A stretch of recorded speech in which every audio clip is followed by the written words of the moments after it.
I had to make a video just gushing over this year's Heat team. They have been awesome this season. Right now, at least as of, after the Memphis game on Saturday night, they're sitting at a 17-point differential. That is just insane. I mean, at 10, you're basically blowing everyone out. 17 is just insane. They only lost one game, which is a weird overtime game against Indiana. They didn't have Kyle Lowry in that game. And his numbers this year haven't been that great, but his impact just cannot be understated. They're just a different team with him on the floor. He's pushing tempo. He's a great leader. He just understands how to be a floor general. We don't really have a lot of those guards anymore in the league. I think Trae Young has kind of become one. Chris Paul is really one of the last ones that I can point to. And Kyle Lowry is in that mix of that type of player. He's obviously nowhere near as good as Chris Paul or Trae Young, but he is that type of player that just him being on the floor just makes everyone better. Defensively, this team is incredible. And unlike in past years, I'm particularly talking about last year and the 1920 Heat, the finals team from the bubble, they had a bad habit of letting teams hang around. They'd get off to a big lead and they'd kind of let people hang around and let them get back into the game. They just take their foot off the gas a little bit. Not this year. I mean, we've blown the last two teams we played out, the Hornets and the Grizzlies. And once we got up on them, man, we just did not let up.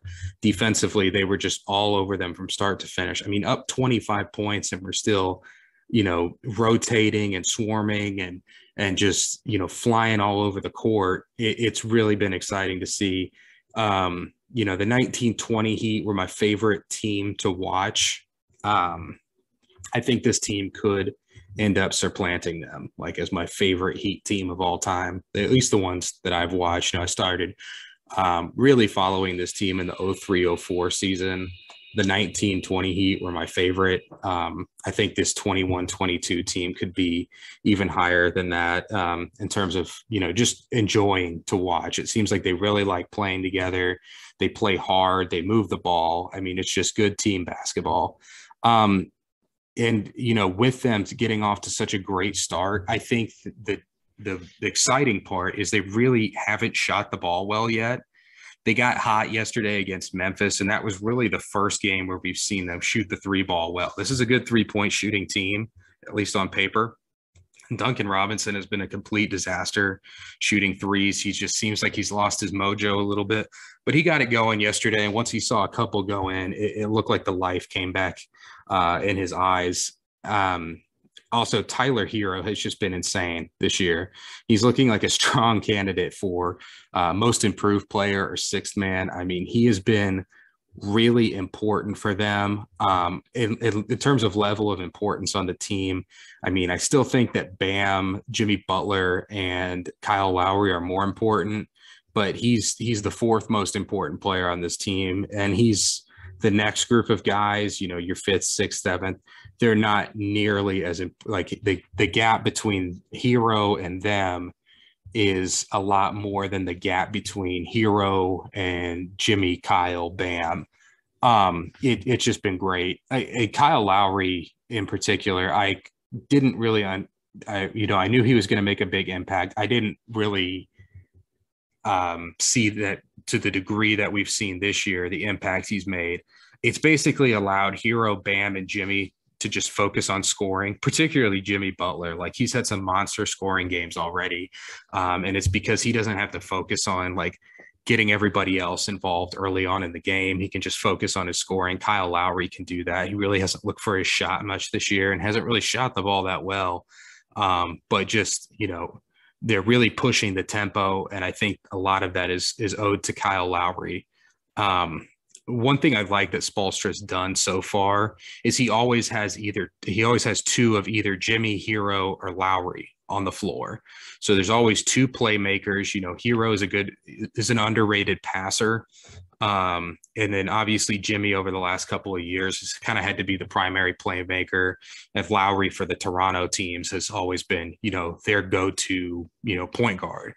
So having two of them on the floor pretty much at all times and staggering those minutes, I think it's really helped them kind of maintain their level of play and keep the foot on the gas, so to speak.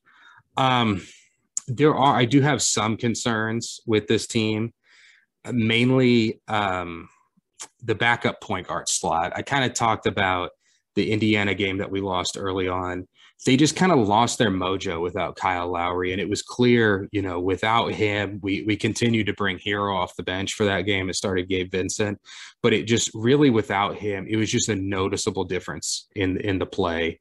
Now we do get Victor Oladipo back at some point. So that will definitely help out in that slot, especially if he returns to even half of what he was, in Indiana prior to the injury. You're talking about an all NBA candidate type guy. If he can return to, half of that, not even an all-star level player, if he can just be really solid, that's going to be just huge for this roster.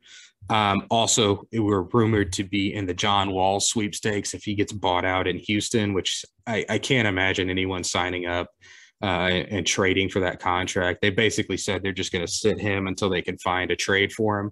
I just don't think they're going to find a trade, and I think it's going to be tough to want him to just sit there and collect a paycheck. I get why they're doing it. They don't want him to get hurt and then they're stuck with him, but they're just not going to find a trade for him. So either picking up Wall or getting something from Oladipo could basically solve that problem. Also, we do still have the weird thing where, like, we just when teams get on runs, sometimes we just can't stop the bleeding, it seems like. Now, normally you just go to you just ISO or set up a play for your best player. That'd be Jimmy Butler. He's still sometimes a little hesitant to score and kind of take over games. He's probably still just trying to make sure that everyone gets theirs and gets involved. But I think come playoff time, that'll be fine. So I really don't see a lot of weaknesses on this team. I've been really happy with PJ Tucker. I think the one new addition that I've been a little less than happy with is Markieff Morris. Before the game Friday, I looked up, he had thrown 48 total passes. That includes inbounds, that includes handoffs, that includes just any, throwing it to the point guard after a rebound, inconsequential passes, not even talking about assists, 48 total passes to his 30 shots. So he's not even throwing two passes for every time he shoots. And he's not like a spot up shooter.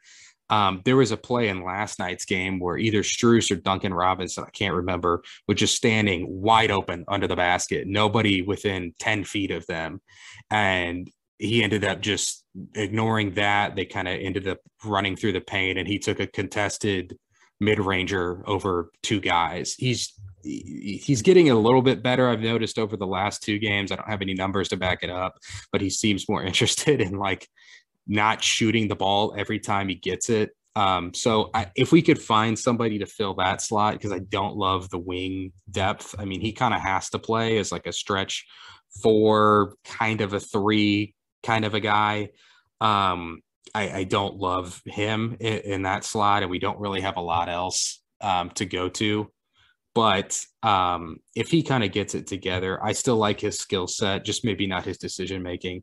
I still, we talked about it in the Eastern Conference preview. I thought this was a finals, a dark horse finals contender. I wouldn't be shocked if they won the East. I'm feeling even more strongly about that today.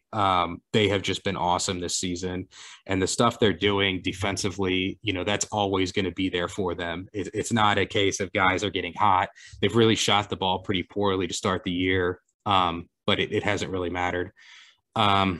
So hopefully for my sake, we'll see them come June. But definitely looking forward to this season with this team.